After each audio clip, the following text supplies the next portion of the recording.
नमस्कार मित्रों, मैं बलराम सोमवंशी आप लोगों का स्वागत करता हूं अपने इस चैनल पर। तो दोस्तों, आज हम लोग क्रॉनिकल समसामयिकी के विज्ञान और प्रौद्योगिकी भाग को देखेंगे। यह भाग बहुत ही महत्वपूर्ण होता है। इसमें से अक्सर एग्जाम में प्रश्न एक दो पूछे जाते हैं। तो चलिए आज हम लोग जनवरी माह की जो विज्ञान और प्रौद्योगिकी का पार्ट है क्रॉनिकल में, उस पर चर्चा करते हैं। तो चलिए शुरू करते हैं। हमारा जो पहला भाग है गाइडेड पिनाका रॉकेट सिस्टम। पहला पॉइंट है गाइडेड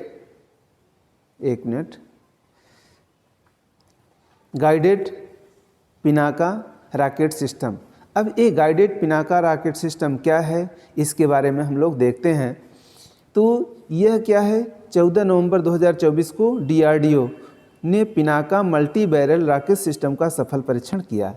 यानी इस मल्टी बैरल रॉकेट सिस्टम का सफल परीक्षण किसने किया? DRDO ने किया। कब किया?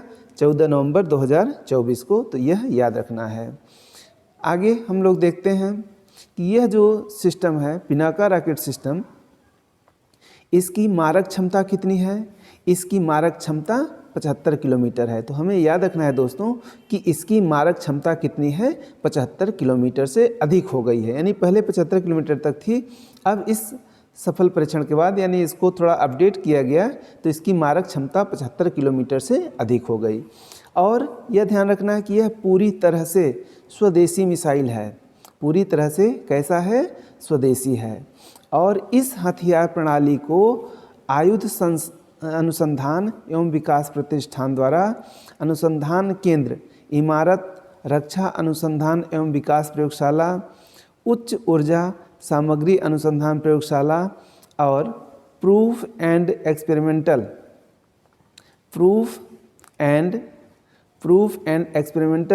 एस्टेब्लिशमेंट के सहयोग से डिजाइन किया गया है।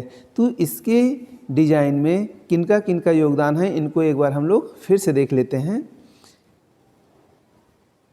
कि विकास प्रतिष्ठान द्वारा अनुसंधान केंद्र, इमारत, रक्षा अनुसंधान एवं विकास प्रयोगशाला, उच्च ऊर्जा सामग्री अनुसंधान प्रयोगशाला और प्रूफ एंड एक्सपेरिमेंटल एस्टेब्लिशमेंट के सहयोग से इसको डिजाइन और विकसित किया गया है। तो ये हमारा इम्पॉर्टेंट पॉइंट बन जाता है। तो यहाँ से इसको हमको याद रखना है। चलिए आगे देखते हैं दोस्तों। Space table top exercise, space table top exercise यानी इसी का नाम है अंतरिक्ष अभ्यास 2024। अंतरिक्ष अभ्यास 2024 क्या है, इसका पहले आयोजन देख लेते हैं। इसका आयोजन 11 से 13 नवंबर 2024 के मध्य हुआ। यह अभ्यास अंतरिक्ष युद्ध के क्षेत्र में भारतीय सशस्त्र बलों की रणनीतिक तत्परता को मजबूत करने के उद्देश्य से एक महत्वपूर्ण उपलब्धि है। तो यह बहुत ही महत्वपूर्ण एक्सरसाइज है। यह महत्वपूर्ण एक्सरसाइज का उपयोग कहाँ होगा? अंतरिक्ष युद्ध के क्षेत्र में। अगर अंतरिक्ष का युद्ध कोई होता है तो उसमें जो भारतीय सशस्त्र बलों की रणनीतिक तत्परता है वो यहाँ से इनकी समझ विकसित की जाएगी, ताकि अगर इस प्रकार की कोई ऐसी स्थिति उत्पन्न होती है तो इसमें जो भारतीय सशस्त्र बल हैं इनकी रणनीतिक तत्परता वहाँ पर दिखाई पड़े। और इसमें याद रखना है कि ये जो सैन्य अभ्यास है, तो सैन्य अभ्यास यानी इसमें केवल सैनिक ही नहीं भाग ले रहे हैं। इसमें सैन्य के अलावा वैज्ञानिक, शैक्षणिक समुदाय के अलावा भारत सरकार के विभिन्न मंत्रालयों तथा विभागों के विषय विशेषज्ञ भी शामिल हुए। तो ये यहाँ पे इम्पॉर्टेंट है यहाँ पर कि इसमें सैन्य, वैज्ञानिक, शैक्षणिक समुदाय के अलावा भारत सरकार के विभिन्न मंत्रालयों के विभागों के विषय विशेषज्ञ भी शामिल हुए हैं। तो हमें याद रखना है कि इस एक्सरसाइज में कौन कौन शामिल हुआ। बहुत ही महत्वपूर्ण एक्सरसाइज है। अगला है टॉपिक हमारा long range attack cruise missile. Long range attack cruise missile LRLACM LRLACM का परीक्षण। इसका परीक्षण किया गया, कब किया गया? 12 नवंबर 2024 को DRDO ने ही उड़ीसा के तट के निकट चांदीपुर स्थित एकीकृत परीक्षण रेंज यानी ITR से LRLACM का पहला उड़ान परीक्षण किया। तो याद रखना है कि long range attack cruise missile का सफल परीक्षण कब किया गया? 12 नवंबर 2024 को। किसने किया? DRDO ने। कहाँ से? उड़ीसा के चांदीपुर स्थित ITR यानी इंटीग्रेटेड टेस्ट रेंज से इसका परीक्षण किया गया। अब यहाँ पर हम लोग देखेंगे दोस्तों, यह मिसाइल उन्नत एवियोनिक्स और सॉफ्टवेयर से लैस है। ये बहुत ही महत्वपूर्ण है कि यह उन्नत एवियोनिक्स और सॉफ्टवेयर से लैस है। भारत डायनामिक्स लिमिटेड हैदराबाद और भारत इलेक्ट्रॉनिक्स लिमिटेड बेंगलुरु ने LRLACM के 2 विकास सह उत्पादन साझेदार हैं। यानी जो LRLACM मिसाइल है, इसके सह उत्पादक साझेदार कौन कौन से हैं? भारत डायनामिक्स लिमिटेड जो कि हैदराबाद में है और भारत इलेक्ट्रॉनिक्स लिमिटेड जो कि बेंगलुरु में स्थित है। इन्हीं दोनों के सहयोग से इसका उत्पादन किया गया। ये हमको याद रखना है, बहुत ही महत्वपूर्ण पॉइंट है दोस्तों। आगे हम इसी में देखते हैं, इस मिसाइल को मोबाइल आर्टिकुलेटेड लॉन्चर का उपयोग करके ज़मीन से और universal vertical launch module system का उपयोग करके फ्रंट लाइन जहाज़ों से लॉन्च करने के लिए विकसित किया गया है। बहुत ही महत्वपूर्ण है। इस मिसाइल को आर्टिकुलेटेड मोबाइल लॉन्चर का प्रयोग करके ज़मीन से और universal vertical launch modular system का उपयोग करके फ्रंटलाइन जहाज़ों से लॉन्च किया जा सकता है। यानी इसको ज़मीन और जहाज़ों दोनों से लॉन्च किया जा सकता है। यह याद रखिएगा दोस्तों, बहुत ही महत्वपूर्ण है। क्या? फिर से इसको देख लीजिए। इस मिसाइल को मोबाइल आर्टिकुलेटेड लॉन्चर का प्रयोग करके ज़मीन से और universal vertical launch module system का उपयोग करके इसको फ्रंटलाइन जहाज़ों से लॉन्च किया जा सकता है। इस तरह से इसको विकसित किया गया है, बहुत ही महत्वपूर्ण है। अगला पॉइंट हम लोग देखते हैं, IAFC 295 फुल मोशन सिमुलेटर सुविधा का उद्घाटन। अब ये क्या है? IAFC 295 फुल मोशन सिमुलेटर सुविधा का उद्घाटन किया गया। कब किया गया?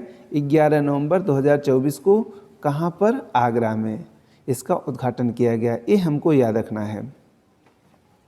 पायलट के प्रशिक्षण का एक महत्वपूर्ण हिस्सा ये क्या है? C295 फुल मोशन सिमुलेटर ये पायलटों के प्रशिक्षण का एक महत्वपूर्ण हिस्सा है। इस सिमुलेटर के माध्यम से किया जा सकता है। यानी यहाँ पर जो पायलटों का प्रशिक्षण है ये एक सिमुलेटर के माध्यम से किया जा सकता है, जिससे वास्तविक विमान पर किए जाने वाले उड़ान प्रशिक्षण का समय कम किया जा सकते हैं। यानी सिमुलेटर क्या है? एक प्रकार से डमी कह सकते हैं आप, कि इसमें जिस तरह से रियल में जहाज़ों से इनका पायलटों का प्रशिक्षण किया जाता है, रियल जहाज़ों से न करके इस सिमुलेटर के माध्यम से प्रशिक्षण करेंगे तो सेम कंडीशन हर चीज़ उसी तरह से फील होता है, इनको उसी तरह से अभ्यास होता है। इसलिए ये सिमुलेटर विकसित किया गया है, जिससे वास्तविक विमान पर किए जाने वाले उड़ान प्रशिक्षण का समय कम किया जा सकता है। यानी इससे जो जहाज़ों से प्रशिक्षण करते हैं वहाँ पे समय ज़्यादा लगता है, यहाँ पे समय कम लगेगा और जो क्वालिटी होगी एकदम प्रशिक्षण की वही होगी जो जहाज़ों से की जाती है। इसलिए ये विकसित किया गया है और ये बहुत ही महत्वपूर्ण है पायलटों के प्रशिक्षण के लिए। यह पायलटों को उच्च जोखिम वाली आपात स्थितियों से निपटने में उनके कौशलों के निखारने में सक्षम बनाएगा। यानी यह जो प्रशिक्षण है सिमुलेटर के द्वारा, यह क्या करेगा? जो आपात स्थितियां हैं जोखिम वाली, उनसे पायलटों को कौशल सिखाने में सक्षम बनाएगा। कैसे आपात स्थितियों से जो पायलट हैं अपने को सुरक्षित करेंगे, यात्रियों को कैसे सुरक्षित करेंगे, इन सब के बारे में इनसे ये सीखेंगे।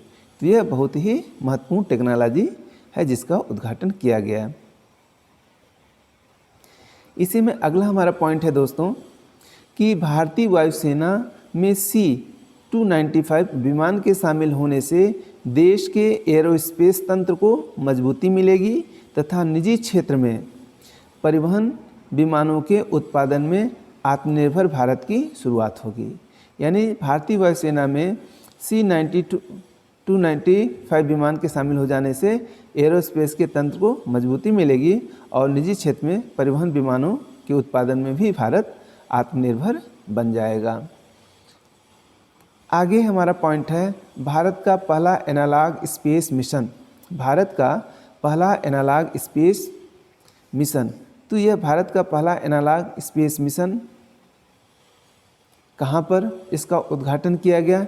1 नवंबर 2024 को इसरो ने लद्दाख के लेह में देश का पहला, और याद रखिए ये देश का यानी भारत का पहला एनालॉग अंतरिक्ष मिशन है। इसको इसरो ने लद्दाख के लेह में लॉन्च किया। यह आका स्पेस स्टूडियो, लद्दाख विश्वविद्यालय और IIT बॉम्बे की साझेदारी के माध्यम से विकसित किया गया है। ये चीज़ याद रखना है कि इसको विकसित करने में किसका किसका योगदान है। आका स्पेस स्टूडियो, लद्दाख विश्वविद्यालय और IIT बॉम्बे की साझेदारी के माध्यम से विकसित किया जाएगा। इसे लद्दाख स्वायत्त पर्वतीय विकास परिषद, यह भी हमको याद रखना है, इसे लद्दाख स्वायत्त पर्वतीय विकास परिषद द्वारा समर्थन प्रदान किया जा रहा है। यानी जो लद्दाख स्वायत्त पर्वतीय विकास परिषद है इसको समर्थन प्रदान कर रहा है। इस मिशन का क्या लक्ष्य है? अंतर्ग्रही आवास स्थितियों का अनुकरण करना। यानी इस मिशन में यह ऐसा मिशन है कि इसको अर्थ पे ही यानी पृथ्वी पर ही ऐसा वातावरण क्रिएट किया जा रहा है जैसे अंतरिक्ष पर कोई भी यात्री जाता है तो वहाँ पे जो स्थितियाँ उसको फील होती हैं वो चीज़ पृथ्वी पर ही उसको स्थितियाँ फील कराया जाएगा। तो इससे जो हमारे अंतरिक्ष मिशन हैं उनको समझने में जो अंतरिक्ष यात्री होते हैं जाते हैं तो वो स्थितियों से अवगत रहेंगे कि हमको क्या क्या वहाँ पर फील हो सकता है, क्या क्या समस्याएं हो सकती हैं। तो यहीं पर अगर उस चीज़ का परीक्षण कर लिया जाएगा तो उन कमियों को दूर करके तब उनको भेजा जाएगा तो जो हमारा अंतरिक्ष कार्यक्रम है वह सफल रहेगा। तो यह बहुत ही महत्वपूर्ण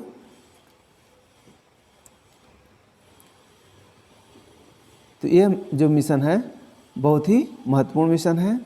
नासा के अनुसार एनालॉग मिशन चरम अंतरिक्ष स्थितियों का अनुकरण करने के लिए पृथ्वी के किसी विशेष स्थान पर वातावरण में किए गए फील्ड परीक्षण है जो शोधकर्ताओं को अंतरिक्ष जैसी चुनौतियों के लिए मानव और रोबोटिक प्रक्रिया का अध्ययन करने की अनुमति देते हैं। तो ये वही बात हुई कि यहाँ पर ही जो अंतरिक्ष शोधकर्ता हैं उनको क्या क्या वहाँ पर समस्याएं फील होगी वो हर चीज़ उनको यहीं पर जो चुनौतियाँ वहाँ पर फील होंगी उस चुनौतियों का सामना यहीं पर अगर उनको अनुभव होता है तो उसमें सुधार करके उनको भेजा जा सकता है। यह इस मिशन का लक्ष्य है। अगला है GSAT-N2 कम्युनिकेशन सैटेलाइट का प्रक्षेपण। GSAT-N2 कम्युनिकेशन सैटेलाइट का प्रक्षेपण 19 नवंबर 2024 को एलन मस्क की SpaceX कंपनी द्वारा फाल्कन 9 रॉकेट के जरिए भारत के अत्याधुनिक संचार उपग्रह GSAT-N2 का सफलतापूर्वक प्रक्षेपण किया गया। तो यह याद रखिए GSAT-N2 कम्युनिकेशन सैटेलाइट है, इसका प्रक्षेपण कब किया गया? 19 नवंबर को। और इसका प्रक्षेपण एलन मस्क की जो SpaceX कंपनी है उसका जो रॉकेट है फाल्कन 9 के जरिए इसका प्रक्षेपण किया गया। यह प्रक्षेपण फ्लोरिडा में Cape Canaveral space force station से किया गया। यानी इसका प्रक्षेपण कहाँ से किया गया? फ्लोरिडा से किया गया। इसने न्यू स्पेस इंडिया लिमिटेड के GSAT-N2 उपग्रह को भू समकालिक स्थानांतरण कक्षा GTO में स्थापित किया है। यानी इसने न्यू स्पेस इंडिया लिमिटेड के GSAT-N2 उपग्रह को GTO में स्थापित किया। किसने स्थापित किया? यानी फाल्कन 9 रॉकेट ने, फाल्कन 9 रॉकेट के द्वारा इसको लॉन्च किया गया, उसने यहाँ पर इसको स्थापित कर दिया। पहली बार था जब स्पेसएक्स ने भारत के लिए कोई पेलोड लॉन्च किया। यह पहली बार है जब एलन मस्क कंपनी स्पेसएक्स ने भारत के किसी पेलोड को लॉन्च किया। GSAT-N2 को GSAT-20 के नाम से भी जाना जाता है। ये इम्पॉर्टेंट है, इसको आप लोग याद रखिए। यानी पूछ लिया जाए GSAT-20 क्या है, GSAT-20 ही GSAT-N2 है। GSAT-N2 का भार कितना है? 4700 किलोग्राम है तथा इसका मिशन जीवन 14 वर्ष है। यानी यह जो सैटेलाइट है यह 14 वर्षों तक एक्टिव रहेगी। इसका डाटा ट्रांसमिशन कितना है? 48 Gbps है। इसका उद्देश्य, इस सैटेलाइट का उद्देश्य क्या है? ब्रॉडबैंड सेवाओं में सुधार करना और पूरे भारत में इन फ्लाइट कनेक्टिविटी को सक्षम करना। ये बहुत ही इम्पॉर्टेंट है। इस सैटेलाइट का उद्देश्य है ब्रॉडबैंड सेवाओं में सुधार करना और पूरे भारत में इन फ्लाइट कनेक्टिविटी क्या होती है? यानी इससे हवाई जहाज़ में उड़ान के दौरान मोबाइल इंटरनेट की सुविधा मिल सकती है। इन फ्लाइट कनेक्टिविटी से अभी तक क्या होता है कि जब हम फ्लाइट में होते हैं तो वहाँ पर हमारे मोबाइल की कनेक्टिविटी नहीं रहती है। तो इस तरह से जब ये सैटेलाइट वर्क करने लगेगा तब इन फ्लाइट कनेक्टिविटी की सुविधा मिलने लगेगी। यानी हम जहाज़ों में भी, प्लेन में भी बात कर सकते हैं। इसे विशेष रूप से, यानी इस सैटेलाइट को विशेष रूप से दूर दराज के इलाकों में संचार व्यवस्था को बेहतर बनाने के लिए डिज़ाइन किया गया है। अब भी ऐसे दूर दराजी इलाके हैं जहां पर नेटवर्क सही से नहीं रहता, तो इस सैटेलाइट के एक्टिव हो जाने से सभी इलाकों में जो संचार व्यवस्था है वह बेहतर हो जाएगी। यह याद रखना है दोस्तों। अगला पॉइंट है दोस्तों हमारा, भारत की पहली लंबी दूरी की हाइपरसोनिक मिसाइल। भारत की पहली लंबी दूरी की हाइपरसोनिक मिसाइल 16 नवंबर को उड़ीसा के APJ अब्दुल कलाम द्वीप से इस मिसाइल का सफल परीक्षण किया गया। तो याद रखना है कि जो भारत की पहली लंबी दूरी की हाइपरसोनिक मिसाइल है, इसका परीक्षण कब किया गया? 16 नवंबर को किया गया। कहाँ से? APJ अब्दुल कलाम द्वीप, उड़ीसा से। ठीक, और यह 1500 किलोमीटर से अधिक दूरी तक विभिन्न विस्फोटक सामग्री ले जाने में सक्षम है। यह बहुत ही इम्पॉर्टेंट है दोस्तों, याद रखिए कि यह 1500 किलोमीटर से अधिक दूरी तक विभिन्न विस्फोटक सामग्री को ले जाने में सक्षम है। इसे हैदराबाद स्थित doctor APJ Abdul Kalam missile परिसर की प्रयोगशालाओं तथा DRDO की विभिन्न प्रयोगशालाओं और उद्योग भागीदार देशों में विकसित किया गया है। तो मेन तो इसको भारत में विकसित किया गया है। कहाँ पर? हैदराबाद में। ठीक है, और DRDO और विभिन्न देशों में जो इसके भागीदार देश हैं उनके भी सहयोग से इसको विकसित किया गया है।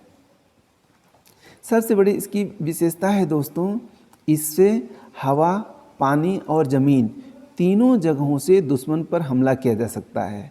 यह बहुत ही महत्वपूर्ण है कि ये ऐसी मिसाइल है जिसको हवा से भी, पानी से भी और ज़मीन से, तीनों जगहों से दुश्मन पर हमला किया जा सकता है, यानी इसको लॉन्च किया जा सकता है। भारत के बाद इसकी रफ्तार लॉन्च के बाद इसकी रफ्तार 6200 किलोमीटर प्रति घंटे तक पहुंच सकती है। स्पीड भी इसकी बहुत है, 6200 किलोमीटर प्रति घंटे। एक घंटे में 6200 किलोमीटर जा सकती है, जो ध्वनि की गति से 5 गुना अधिक है। यानी इसकी जो स्पीड है ध्वनि की गति से 5 गुना अधिक है। हाइपरसोनिक मिसाइल कई टन। अब देखिए हाइपरसोनिक मिसाइल क्या होती हैं, उनकी क्या विशेषता होती है, किसको हम हाइपरसोनिक मिसाइल कहेंगे, किसको नहीं कहेंगे। इसके लिए यहाँ पर देखिए हाइपरसोनिक मिसाइल कई टन परमाणु हथियार ले जाने में सक्षम होती है। यानी हाइपरसोनिक मिसाइल उन्हीं को कहते हैं जो कई टन परमाणु हथियार अपने साथ ले जाने में सक्षम होती हैं। यह मिसाइल जो है 480 किलोग्राम के परमाणु हथियार या ट्रेडिशनल हथियार ले जा सकती है। हाइपरसोनिक मिसाइल मैन्यूवेरेबल तकनीक में माहिर है। यानी यह जो मिसाइल है यह किस तकनीक में माहिर है? मैन्यूवेरेबल तकनीक में माहिर है। यानी ये हवा में अपना रास्ता बदल सकती है। इस टेक्नोलॉजी का मतलब कि जैसे उड़ान भरी और जा रही है और जो हमारा लक्ष्य है वह किसी दूसरे रास्ते में जा रहा है तो हवा में ही अपना स्थान बदल करके अपने लक्ष्य पर अटैक कर देगी। इससे यह जगह बदल रहे टारगेट को भी निशाना बना सकती है। यह इसकी सबसे इम्पॉर्टेंट विशेषता है। तो यह आप लोग इसको अच्छे से याद रखिए और समझिए।